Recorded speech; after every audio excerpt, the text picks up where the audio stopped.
Nós temos no Brasil mais de 200 milhões de habitantes, mais de 200 milhões de seres humanos brasileiros. E entre esses 200 e alguns milhões de brasileiros, alguns anos passados, um cidadão entre os 200 e alguns milhões de brasileiros chamou a mãe ou seus futuros colegas de trabalho de um nome inadequado, de um nome que não há condições de a gente expor, porque é um nome simplesmente degradante, chamando seus 11 futuros colegas de trabalho. E entre esse linguajar desse indivíduo, desse determinado cidadão, ele também falou que deveria pôr gasolina e fogo em um lugar que futuramente seria o seu ambiente de trabalho. Então esse indivíduo expôs o seu pensamento, as suas ideias, e nós vivemos num país democrático e temos o livre-arbítrio e a livre liberdade de expressão e de pensamento. E a lei é muito boa, mas a lei é absolutamente boa para quem a obedece,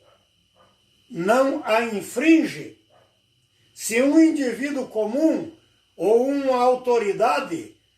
infringir a lei, ela deve ser penalizada,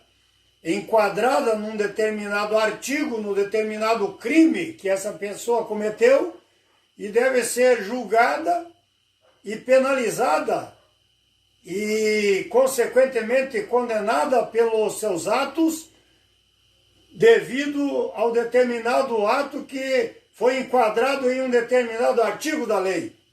Mas a lei deve ser para o mais humilde servo e também para a mais alta autoridade, particularmente quem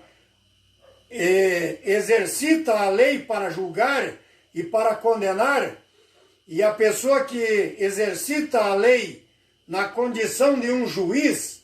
para julgar, penalizar e condenar uma pessoa, ela deve ser a primeira a dar exemplo em observar a lei, em não infringir a lei. E se ela infringir a lei, ela deve ser enquadrada, penalizada, julgada e condenada, se merecer, segundo o seu feito, o seu enquadramento num determinado artigo da lei. Precisa existir alguém para o enquadrá-lo, para julgá-lo e penalizá-lo, e até mesmo condená-lo por ter infringido a lei. Então quero trazer a lembrança de todos os brasileiros, que todos nós, os 200 e alguns milhões de brasileiros que vivemos em nosso determinado Brasil, nós devemos saber que a lei é boa e nós não devemos infringi-la para não sermos condenados. E particularmente aqueles que amam a lei e que exercitam a lei devem dar exemplo a ser seguido.